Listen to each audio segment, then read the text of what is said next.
바울이 예수님을 믿는 사람을 핍박하던 사람이었잖아요. 그래서 예수님을 믿는 그들을 이단으로 또 그 유대교를 우리 유대 민족을 어지럽히는 그런 잘못된 자들로 이렇게 간주해서 핍박하던 자가 예수님을 만나고 자신이 핍박하던 예수가 메시아였다는 걸 깨달았습니다. 그래서 이제는 자신이 핍박하던 그 예수 그리스도, 그 예수를 믿는 사람들을 이렇게 돕고 또 복음을 막 전하는, 자신이 거부했던 그 복음을 누구보다 열심히 이전에 핍박했던 그 열심보다 더한 열심으로 복음을 전하고 다녔었죠. 그래서 1차 전도 여행, 2차 전도 여행, 3차 전도 여행 막 갔었는데 이 사도행전 이 후반부로 가면서 바울이 그동안 전도 여행 다녔던, 그러면서 세워졌던 교회, 여기서 교회를 말하는 건 어떤 건물을 말하는 게 아니라 믿는 사람들의 공동체예요. 근데 그 사람들을 이제 하나씩 하나씩 또 다시 재방문하면서 어떻게 잘 지내는지 한번 이렇게 들러보자 해서 들러보고 있는 겁니다. 그러면서 이제 마지막 예루살렘에 도착하겠죠. 근데 여기서 거의 이제 다시 재방문하는 것들도 맞춰갈 때쯤에 이제 바울에 대해서 뭔가 안 좋은 어떤 그런 예고가, 어떤 그런 조짐이 보이게 되는데요. 20장에서 그 바울이 에베소 성도들을 만나서 이런 얘기를 합니다. 보라, 이제 나는 성령에 매여 예루살렘으로 가는데 거기서 무슨 일을 당하는지 알지 못하노라. 오직 성령이 각 성에서 내게 증언하여 결박과 환난이 나를 기다린다 하시나. 내가 달려갈 길과 주 예수께 받은 사명 곧 하나님의 은혜의 복음을 증언하는 일을 마치려 하면은 나의 생명조차 조금도 귀한 것으로 여기지 아니하노라.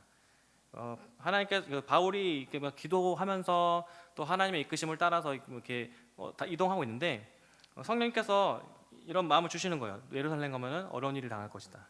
근데 바울이 전도 여행 다니면서 어려운 일을 한두 번 당한 게 아니에요.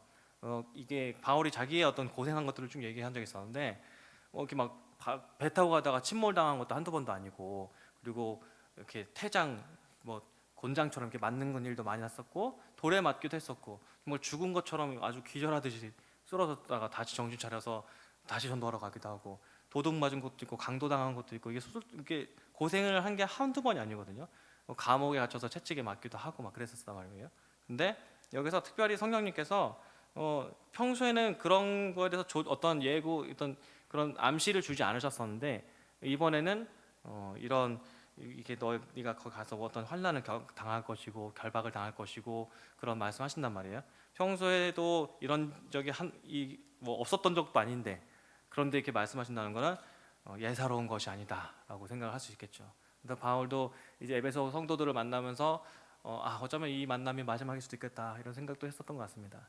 그러면서 이제 또 다른 곳으로 이동을 해요. 다른 곳으로 이동하다가 이제 두로에 이르게 됩니다. 두로에 이르면서 또 제자들을 찾아서 거기서 7일을 머물러요. 7일을 머무는데 그 제자들이 오늘 읽은 본문처럼 성령의 감동으로 바울더러 예루살렘에 들어가지 말라라고 해요. 예루살렘 가지 마세요 하는데 성령의 감동으로 예루살렘에 가지 말라고 하는 거예요. 그러니까 이 제자들도 같이 막 기도 생활하고 또 하나님의 말씀을 쫓아 살면서 이제 바울과 함께 지내는데 이게 죄송해요. 그래서 돌아다니는데 여기 그 제자들이 기도하다가 뭐 마찬가지로 하나님께서 바울에게 알려주셨던 것처럼 그런 느낌을 받은 거죠. 그러니까 성령의 감동으로 바울한테 예루살렘 들어가지 말라고 지금 말리고 있는 거예요. 그리고 또 그 바울은 그럼에도 불구하고 계속 최종 목적지인 예루살렘을 향해서 이제 하나씩 들러서 가고 있습니다. 그 다음에 이제 가이사랴에 이르러서 이 전도자 빌립의 집에 들어가서 이제 머물러요. 그 빌립은 예전에 7집사를 선정했을 때 그 중에 한 명, 그리고 스데반의 순교 이후에 흩어졌을 때 사마리아에 가서 전도하고 또 광야로 나가서 그 에디오피아 내시를 만나서 전도하고 그 정말 성령의 이끌리심에 되게 민감하게 반응하는 그런 사람이었습니다. 그 딸 넷인데 그 딸들도 처녀인데 예언하는 자, 정말 되게 영적인 기도를 많이 하는 사람이었던 것 같습니다. 근데 여기 머물러 있었는데 아가보라고 하는 어떤 선지자가 온 거예요. 이 선지자가 바울의 띠를 가져다가 자기 수족을 잡아매고 이렇게 예언을 하는 거예요. 성령님이 말씀하시되 예루살렘에서 유대인들이 이렇게 묶은 것처럼 이 띠 임자를 결박하여 이방인의 손에 넘겨주리라. 그러니까 지금 성령님께서 계속 바울한테도 알려주고 있고 바울의 그 제자들한테도 알려주고 있고 또 한 선지자를 불러서까지도 가는 곳마다 계속 이렇게 알려주고 있는 거예요. 그리고 그 사람들도 막 계속 가지 말라고 막 그렇게 말리죠. 그러니까 여기 21장 12절에서도 우리가 그 말을 듣고 그곳 사람들과 더불어 바울에게 예루살렘으로 올라가지 말라 권하니. 근데 바울의 반응은 여러분이 어찌하여 울어 내 마음을 상하게 하느냐. 나는 주 예수의 이름을 위하여 결박당할 뿐 아니라 예루살렘에서 죽을 것도 각오하노라. 지금 바울이 계속 나 그래도 갈 거야. 나 복음을 위해서라면 그래도 갈 거야라고 얘기하고 있어요.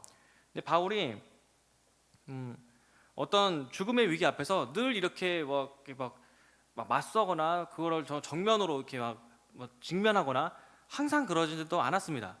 예수님을 처음 영접하고서 다메섹에서 복음을 막 전하다가 그 유대인들이 그때도 바울을 잡으려고 죽이려고 계획을 세웠을 때 바울은 밤중에 이 광주리에 숨어서 탈출했단 말이에요.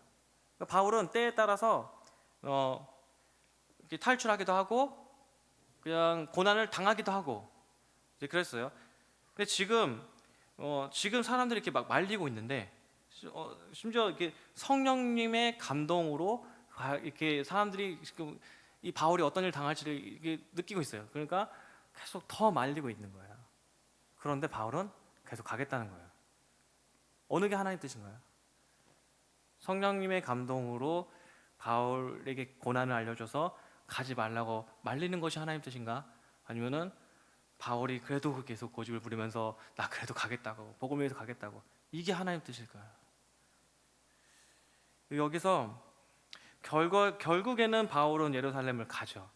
예루살렘을 가고 그곳에서 정말 우려했던 대로 억울하게 누명을 써서 유대인들에게 붙잡히고 거기서 계속 감옥살이를 하면서 이렇게 신문을 나오고 그 다음에 나중에 로마로까지 넘어가서 그곳에서도 계속 옥살이하다가 끝내 순교를 하게 됩니다. 어떤 길은 정말 피하고 싶은 길이 있어요. 이게 가야 하는 건 알겠지만 피하고 싶은 길 그리고 피해도 되는 길도 있습니다. 그러면 그때는 웬만하면 피하는 게 낫겠죠. 어렵고 힘드니까. 하지만 피해도 되고 피하고 싶지만 그럼에도 불구하고 피하지 않고 계속 걸어가야 할 때도 있습니다. 지금 바울이 그 길을 걸어가고 있어요. 어려운 길은 당연히 가기 싫죠. 싫으니까 어려우니까 싫은 거고 힘드니까 또 어렵고 결코 반갑지 않은 길입니다.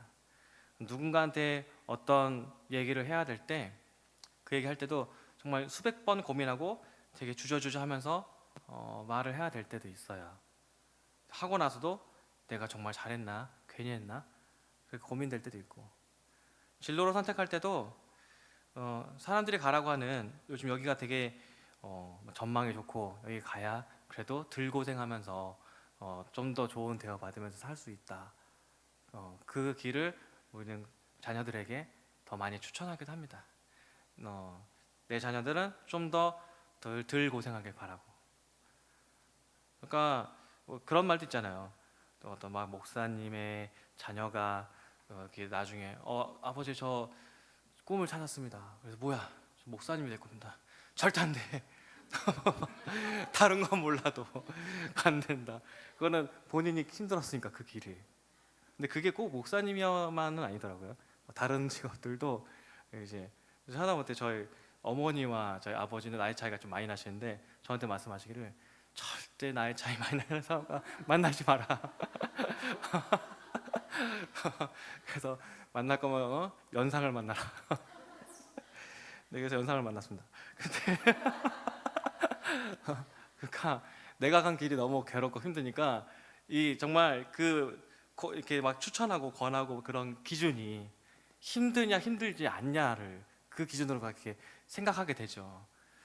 나도 내 길을 걸어갈 때 어느 게 더 좀 더 나한테 유리할까, 어느 게 좀 더 나한테 편할까 이거를 고민하면서 결정하게 됩니다. 하며 내가 사랑하는 다른 사람들에게는 더더욱 그렇겠죠. 바울을 말리던 그 사람들도, 제자들도, 그 동료들도 같은 마음으로 말렸을 거예요.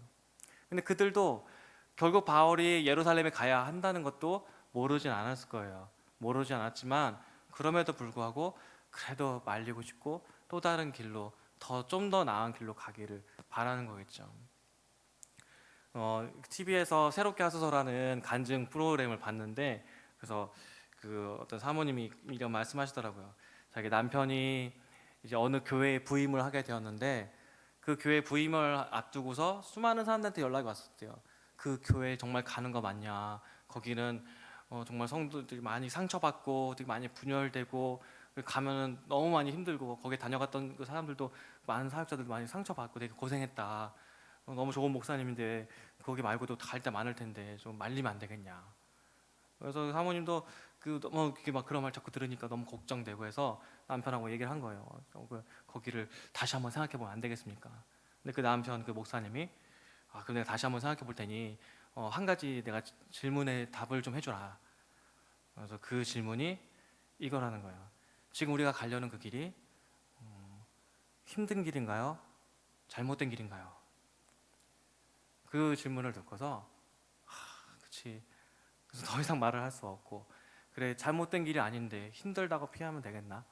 그래서 결국 그 교회에 부임을 하게 되었다고 합니다. 그래서 실제로 정말 많이 상처도 받고 많이 고생도 했고 많은 눈물도 흘렸다고 해요. 그러고 나서는 그런 과정을 통해서 더 많이 기도하고, 그리고 그 교회가 든든히 세워져 가서 나중에 이제 은퇴했다고 하는데, 그 목사님이 유기선 목사님이라고 아마 이름 들으면 아시는 분일 거예요. 그렇게 교회가 또 세워져 가는 과정이 있었다고 합니다. 때로는 정말 힘든 길이 있어요. 힘든 길이 있어서 그 길을 피하고 싶고 도망치고 싶기도 합니다. 하지만 왠지 그러면 안 될 것 같고, 여러 번 기도해봐도, 그리고 여러 번 곱씹어보고 고민해봐도 결국 그 길을 가야 될 것 같아요. 하지만 그 길을 안 간다고 해서 그 잘못은 아닌 것 같아요. 바울이 예루살렘에 만약에 안 갔다, 하나님께서 바울한테 너 어떻게 안 갈 수 있냐 이러지 않았을 것 같아요. 그리고 또 다른 그 길에서 하나님은 또 바울을 또 쓰시지 않았을까, 이 생각도 듭니다. 하지만 바울한테는 만약에 안 갔다면은 그 후에 바울은 이 안 간 한 번의 경험이 평생 짐이 됐을 것 같아요. 우리가 예수 그리스도를 구주로 영접하고 예수님을 이제 따르며 살아가잖아요.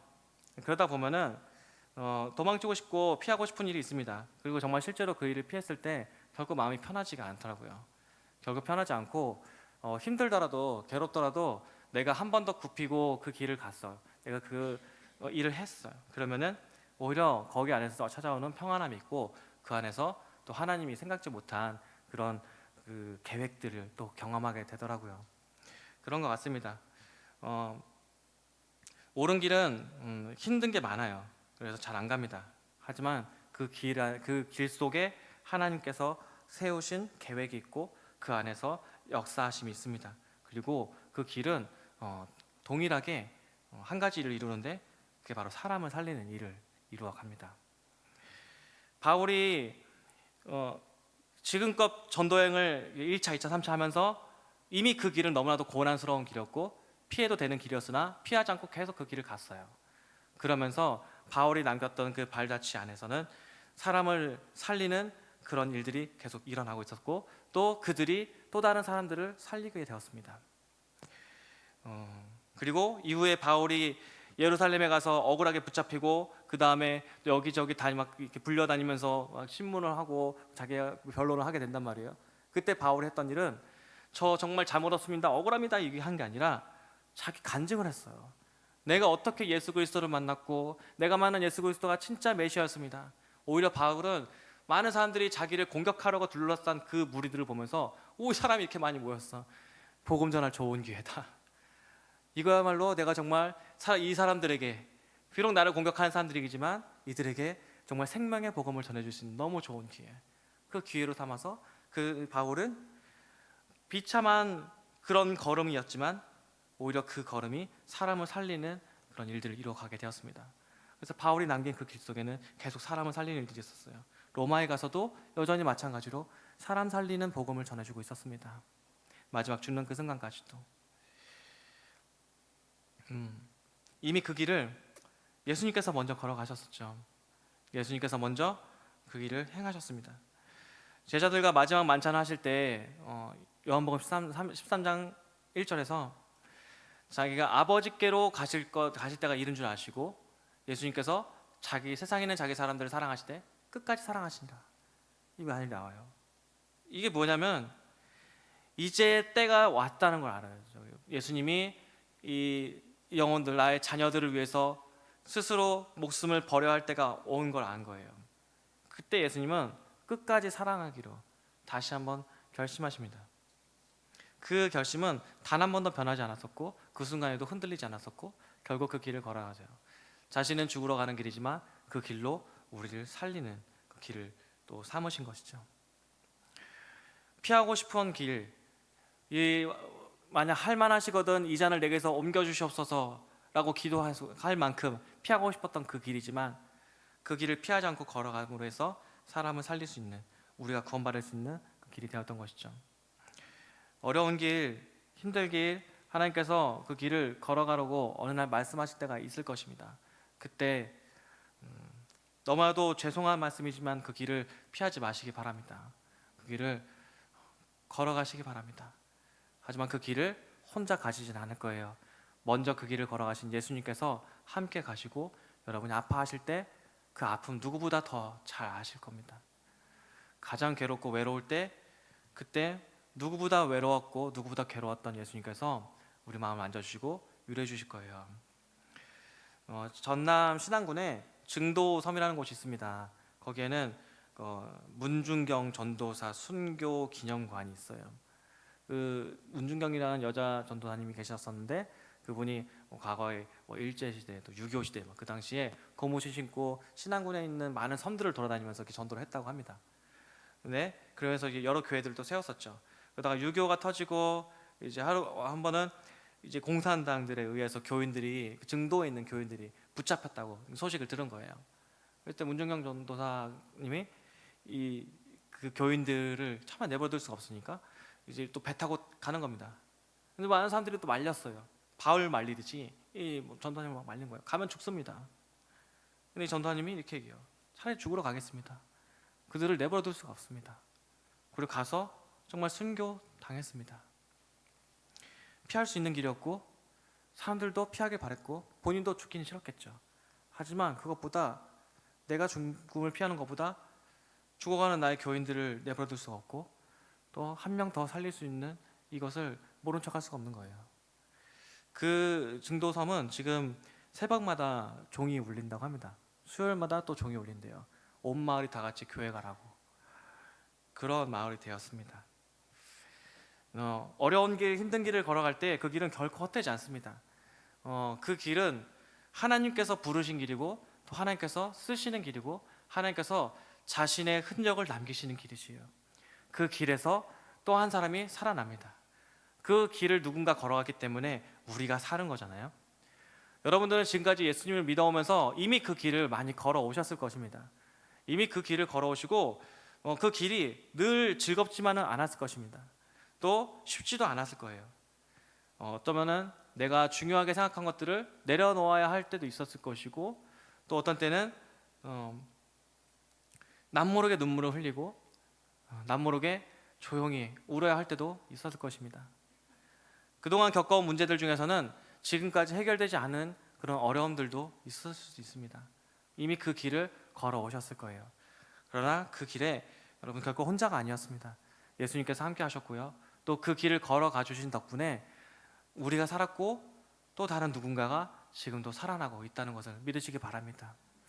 힘든 길, 어려운 길 피하고 싶죠. 하지만 그것이 하나님께서 가라고 하신 그 길이라면은 가야 합니다. 그걸 통해서 누군가가 또 살아날 것입니다. 오늘 제가 목사님을 대신해서 설교를 갑자기 하게 됐는데 목사님도 갑자기 이제 전남으로 가셨단 말이에요. 굉장히 피곤하고 고단할 것입니다. 그리고 그 운전길을 하는 것이 위험할 수도 있어요. 그럼에도 불구하고 가는 것은 누군가를 또 살리기 위함일 것입니다. 누군가에게 정말 이로움을 줄 수 있다면 누군가를 또 한 번 살릴 수 있다면, 누군가를 또 한 번 구할 수 있다면 기꺼이 그 길을 가고 있는 것이죠. 그렇기 때문에 여러분들이 지금까지 인내해 오신 그 길 결코 헛되지 않고 또 앞으로도 그 길을 계속 걸어가 주시길 바랍니다. 그렇다고 해서 그 길이 늘 막 불행하지만은 않죠. 그런 그 안에서 하나님이 주신 은혜들, 세상이 알 수도 줄 수도 없는 오직 하나님만이 줄 수 있는 평강과 은혜, 또 이 세상에 헛된 것들, 그리고 정말 영원한 것, 정말 참된 것이 무엇인지를 또 알아가게 되지 않습니까? 그래서 세상의 것들로부터 자유해지고 우리는 영원한 것들로 더욱더 채워지는 은혜를 계속 경험하면서 날마다, 속사람은 날마다 더 새로워지게 될 것입니다. 이 길을 걸어가신 여러분들 정말 축복합니다. 여러분들 정말 수고하셨습니다. 앞으로도 수고해 주십시오. 우리 함께 찬양하고 싶은데요.